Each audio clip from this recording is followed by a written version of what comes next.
नमस्कार दोस्तों, मेरा नाम ज्ञानेश्वर है और आपने देखना शुरू किया है खबरों के पीछे। रात के ठीक 9 बजे हैं और एक नई कहानी लेकर आपके सामने हम हाजिर हैं। अपराध की दुनिया की कहानी है और पिछले 2 दिनों से हम गैंग्स ऑफ नवादा की कहानी आपको सुना रहे हैं। मतलब अखिलेश सिंह बनाम अशोक महतो गिरोह की लड़ाई की कहानी। और इस लड़ाई में कितनी लाशें गिरी हैं, 1990 से 2005 तक क्या क्या हुआ है, आप सभी को पता है। पिछली 2 कहानियों में हमने आपको बताया है कि अखिलेश सिंह पहली बार 30 नवंबर 2000 को कैसे गिरफ्तार किया गया और फिर अशोक महतो जुलाई 2001 में 25 जुलाई की रात उसने कैसे नवादा के प्रभारी एसपी गुप्तेश्वर पांडे के सामने आत्मसमर्पण किया था। वैसे देखिए, कंट्राडिक्टरी दावे यह हैं कि वह गिरफ्तार किया गया था अशोक महतो। जब अखिलेश सिंह गिरफ्तार हुआ था तो मुठभेड़ भी हुई थी, जिसमें अखिलेश सिंह का एक विश्वस्त सहयोगी जो एसएलआर लिए हुए था, उपेंद्र सिंह एलियस ओपी, मारा भी गया था। खुद अखिलेश सिंह को हाथ में गोली लगी थी तो अखिलेश सिंह जेल में और 8 महीने के बाद अशोक महतो भी गिरफ्तार कर लिया गया था। देखिए, जब इस कहानी को हम सुना रहे हैं तो कई दर्शकों ने अनुरोध किया कि आप लगे हाथ अफसर नरसंहार की कहानी भी सुना दीजिए। मतलब 11 जून 2000 को जो नरसंहार हुआ था अखिलेश सिंह के गांव अफसर में, और यह नरसंहार अखिल सिंह के गांव में अशोक महतो और अक्षत सिंह ने मिलकर किया था। 12 लोगों की हत्याएं हुई थी। वैसे दावा यह किया जा रहा था कि 23 लोग मारे गए हैं, बाकियों की लाश अखिलेश सिंह के लोगों ने गायब कर दी है। लेकिन देखिए, अफसर की कहानी सुनाए इसके पहले अशोक महतो के आत्मसमर्पण से जुड़े कुछ और तथ्य हैं, उन्हें जानना भी आपके लिए आवश्यक है। अब यह क्यों आवश्यक है? देखिए, अशोक महतो जब उसने आत्मसमर्पण किया तब नवादा के एसपी के प्रभार में थे गुप्तेश्वर पांडे। गुप्तेश्वर पांडे की तैनाती नालंदा के एसपी के तौर पर थी। मतलब पूर्णकालिक एसपी वे नालंदा के थे, लेकिन नालंदा, नवादा, शेखपुरा तीनों इन दोनों गिरोहों की लड़ाई में झुलस रहा था। तो नवादा के पूर्णकालिक एसपी जेएस गंगवार 17 जुलाई से 29 जुलाई 2001 तक अवकाश पर गए, मतलब छुट्टी पर गए, 13 दिनों की छुट्टी पर, और प्रभार दिया गया गुप्तेश्वर पांडे को। गुप्तेश्वर पांडे कम्युनिटी पुलिसिंग के लिए जाने जाते हैं। वह गांव गांव जाते थे, देर रात तक गश्ती करते थे, प्रवचन भी देते थे। अब तो पूर्ण रूप से धर्मगुरु बन गए हैं और लोगों से कहा करते थे कि अपराध छोड़ो, समाज जोड़ो। तो देखिए, जब नवादा के एसपी का अतिरिक्त प्रभार गुप्तेश्वर पांडे के पास आया तो उनके सामने सबसे बड़ी चुनौती अशोक महतो को गिरफ्त में लेना था। अखिलेश सिंह तो जेल पहुंच ही चुका था। तो अशोक महतो कैसे गिरफ्तार हो, कैसे वह आत्मसमर्पण करे, इसकी रणनीति बनाई गई और इसका परिणाम भी निकला। लेकिन आपको यह बताएं कि अशोक महतो के आत्मसमर्पण के पहले गुप्तेश्वर पांडे, जिन्होंने 17 जुलाई 2001 को अतिरिक्त प्रभार ग्रहण किया था नवादा एसपी का, उन्हें भी कड़ी चुनौती मिली थी। अखिलेश सिंह भले जेल में था, लेकिन उसके गिरोह के बाकी सदस्य बाहर थे ही और वह तांडव कर ही रहे थे। तो जैसे ही गुप्तेश्वर पांडे ने 17 जुलाई को पदभार ग्रहण किया, अगले ही दिन 18 जुलाई को अखिलेश गिरोह ने अशोक महतो गिरोह के समर्थक झौर ग्राम निवासी अनिल महतो की हत्या कर दी। तो यह वारदात हो गई। गुप्तेश्वर पांडे को सलामी मिल गई।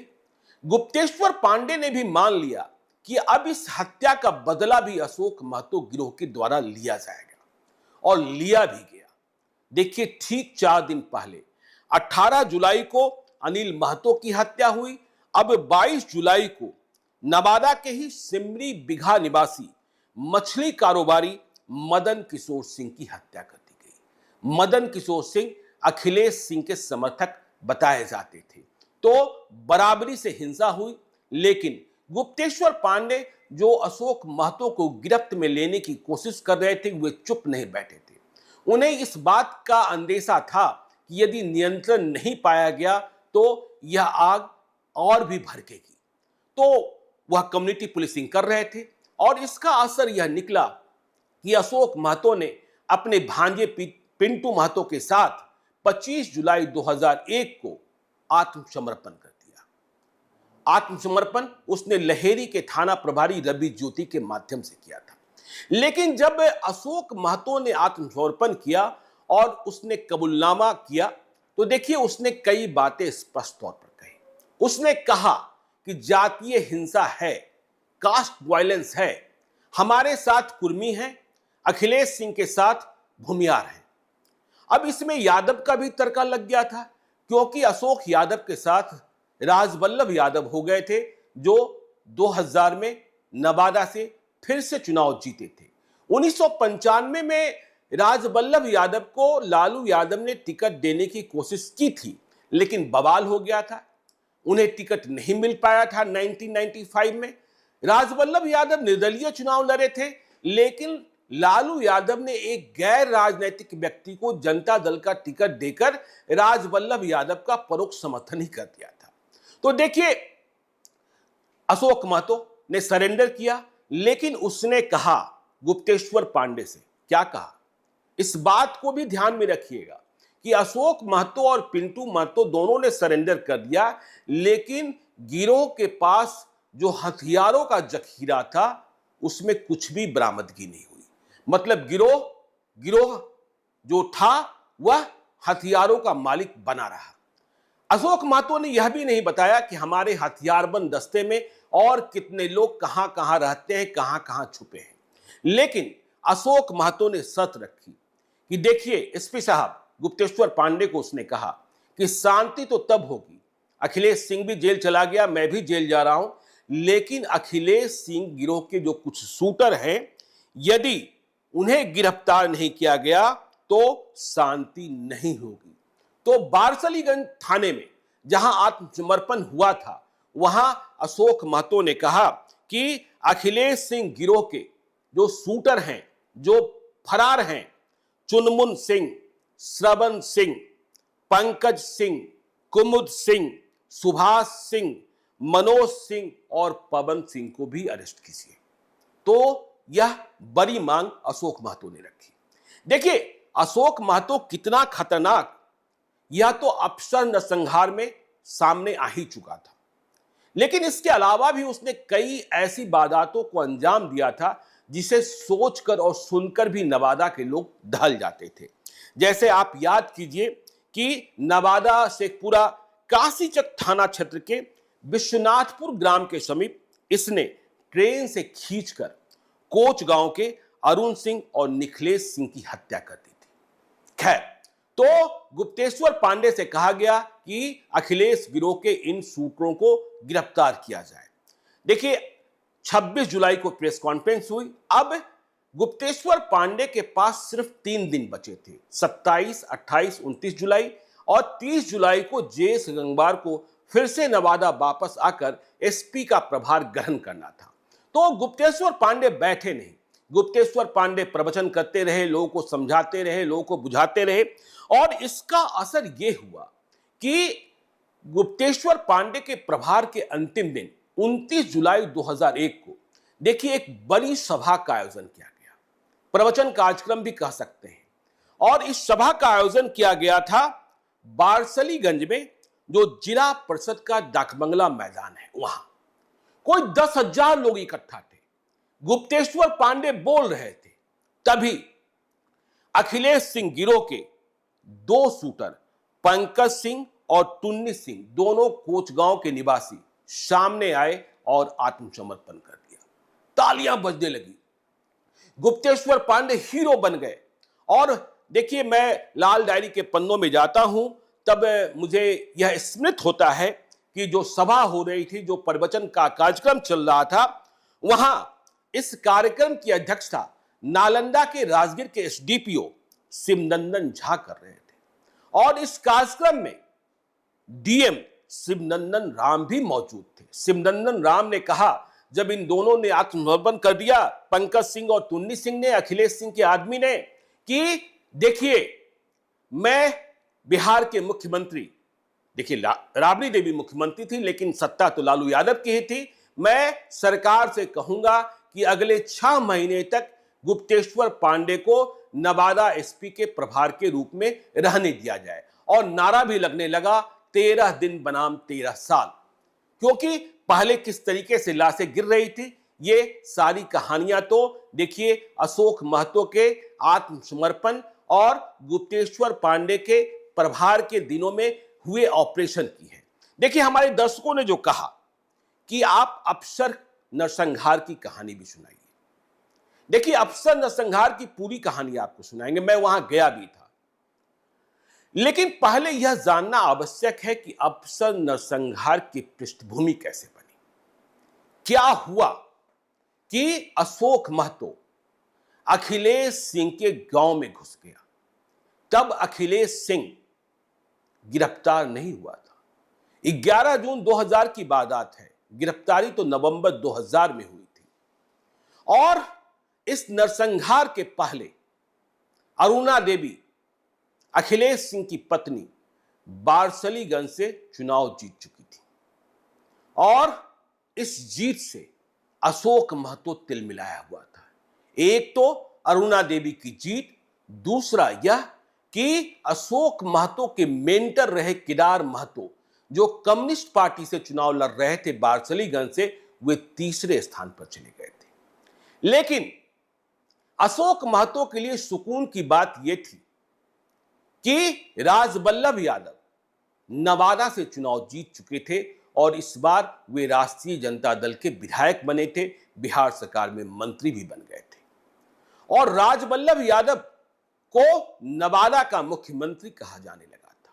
शासन प्रशासन पर राजबल्लभ यादव का कब्जा था। पीके मंडल जो बहुत ही विवादों में रहे नवादा में उन दिनों, वे भी राजबल्लभ यादव के द्वारा ही ले जाए गए थे। तो देखिए अफसर नरसंहार की पृष्ठभूमि इस तरीके से बननी शुरू हुई कि सूबे में राबड़ी देवी की सरकार, नीतीश कुमार बहुमत साबित नहीं कर पाए थे विधानसभा में, उन्हें इस्तीफा देना पड़ा था। लेकिन अरुणा देवी जो निर्दलीय जीती थी वह नीतीश कुमार के साथ ही थी। और अखिलेश सिंह को भी लगने लगा था कि अब तो हमने चुनाव जीत लिया है, मेरी पत्नी विधायक हो गई है, मेरी ताकत बढ़ गई है, हम अशोक महतो गिरोह का सफाया कर ही देंगे। लेकिन अशोक महतो भी संरक्षित था। अशोक महतो समझता था कि हम जमीन पर लड़ सकते हैं। कुर्मियों का साथ तो मिला ही हुआ था, यादव भी साथ हो गए थे। अब देखिए लाशें गिरनी शुरू हुई अफसर नरसंहार के पहले, जिसके बाद अफसर नरसंहार को अंजाम दिया गया। हुआ यह कि अशोक महतो ने चुनाव के बाद अखिलेश गिरोह के पवन सिंह की हत्या कर दी। यह बड़ी हत्या थी। अखिलेश गिरोह को जब खबर मिली, अखिलेश सिंह को जब खबर मिली, तो वह आग बबूला हो गया कि नहीं, इस हत्या का बदला तो लेना ही होगा, नहीं तो हमारा गिरोह जो है वह कमजोर पड़ जाएगा। इसका परिणाम यह हुआ कि अखिलेश गिरोह ने पवन सिंह की हत्या के बाद पकरी बरामा जो थाना है, जहां का मूल निवासी अशोक महतो, राजो बिघा गांव है, वहां के 5 यादवों की हत्या अखिलेश महतो गिरोह द्वारा कर दी गई। इसके बाद तो हाहाकार मच गया। देखिए उन दिनों राजनीतिक जो घटनाक्रम था, लालू यादव पर यह आरोप लगता था कि जब पिछड़ों की हत्या होती है, दलितों की हत्या होती है, तो वह सांत्वना देने उन गांवों में जाते हैं, लेकिन सवर्णों की हत्या होती है तो वे नहीं जाते। अब तो इस अखिलेश सिंह गिरोह ने पकरी बरामा थाना के राजू बिघा गांव में 5 यादवों की हत्या कर दी थी। सरकार को जागना ही था। लेकिन इतना ही नहीं हुआ, अखिलेश सिंह गिरोह पवन सिंह की हत्या से बिल्कुल पागल हुआ था। उसने राजो बिघा गांव में 5 यादवों की हत्या करने के बाद बारसलीगंज के बागी गांव में 3 कुर्मियों का अपहरण किया, कुर्मी जाति के युवकों का, जो अशोक महतो समर्थक। और इनका अपहरण किया। फिर इसे नालंदा ले जाया गया और नालंदा में इनकी हत्या कर दी गई और लाश को, तीनों की लाश को कतरी सराय थाना क्षेत्र में फेंक दिया गया। तो एक और बड़ी वारदात को अखिलेश सिंह गिरोह ने अंजाम दे दिया। तो इन दोनों घटनाओं से अशोक महतो और उसे संरक्षित करने वाले राजनीतिक लोग तिलमिला उठे कि नहीं, अब तो बदला लेना ही होगा, वरना अखिलेश सिंह, जिसने अपनी पत्नी अरुणा देवी को विधायक बना लिया, वह और मतवाला हो जाएगा। और देखिए, बदले की शुरुआत हुई।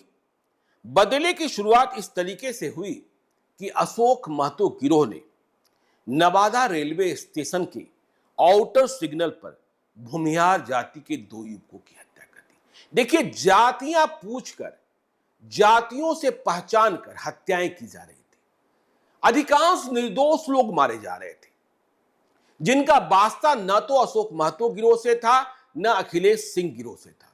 कसूर बस इतना था कि या तो वह भूमिहार था, या तो वह कुर्मी था, या फिर राजवल्लभ यादव और अशोक महतो के नेक्सस के कारण वह यादव था। तो नवादा रेलवे स्टेशन के आउटर सिग्नल पर भूमिहार जाति के 2 युवकों की हत्या हुई। इसके बाद भूमिहार जाति के एक और युवक सुधीर सिंह की हत्या कर दी गई। तो 8 हत्याओं के बदले में 3 हत्याएं हुई। और जब ये 3 हत्याएं हो गई, नवादा रेलवे स्टेशन के आउटर सिग्नल पर भी हो गई, तो अखिलेश सिंह को लगा कि अब तो हमें जवाब देना है। और अशोक महतो और उसे संरक्षित करने वाले लोग भी समझ गए कि अखिलेश सिंह चुप नहीं बैठेगा, बदला लेगा, और यह बदला बड़ा होगा। तो प्लान यह तय हुआ कि अखिलेश सिंह बदले में कोई बड़ी कार्रवाई करे, इसके पहले हम लोगों को ही बड़ी कार्रवाई कर देनी है और उसे चुनौती देनी है। चुनौती देनी है उसके ही गांव अफसर में घुसकर, अफसर में नरसंहार करके, ताकि उसके होश फाख्ता हो जाए। और देखिए, अशोक महतो को एक सहारा मिल गया था, अक्षत सिंह। यह भी जाति का भूमिहार, यह भी गांव अफसर का ही, मतलब अखिलेश सिंह के ही गांव का। तो अक्षत सिंह अखिलेश सिंह का बाकी हो गया था। अफसर गांव में अखिलेश सिंह का घर और अक्षत सिंह का घर दोनों अलग अलग टोलों में था। अक्षत सिंह इसलिए बागी हुआ था कि अखिलेश गिरोह के श्रवण सिंह ने उसके चाचा गोरेलाल सिंह की हत्या कर दी थी। यह सब स्टैंडी का विवाद था। जब हम विस्तार से जाएंगे तो वह भी बताएंगे। तो गोरेलाल सिंह चाचा की हत्या के बाद अक्षत सिंह ने अशोक महतो से हाथ मिला लिया था, क्योंकि अक्षत सिंह समझता था कि अकेले हम अखिलेश सिंह से बदला नहीं ले सकते हैं। बदले की आग जो उसके सीने के भीतर धधक रही थी। तो अशोक महतो और अक्षत सिंह ने मिलकर प्लान किया कि अफसर में ही, अफसर सुरक्षित दुर्ग था, चाहे पुलिस जितना दावा करे, अखिलेश सिंह वहीं आसपास पनाह लिए रहता था। लेकिन देखिए, आप यदि किसी बड़े अपराधी गिरोह के बारे में समझेंगे, जो उसका सरगना होता है, जो उसका डायरेक्टर होता है, जब वह बड़ी वारदातों में शामिल हो जाता है, तो उसके घर में अधिसंख्यक लोग नहीं रहते हैं, रात को तो नहीं ही सोते हैं, क्योंकि खतरा इस बात का बना रहता है कि कब पुलिस आ जाएगी, कब दुश्मन गिरोह आ जाएगा। तो ऐसा ही अफसर गांव में हुआ करता था। अरुणा देवी विधायक बन गई।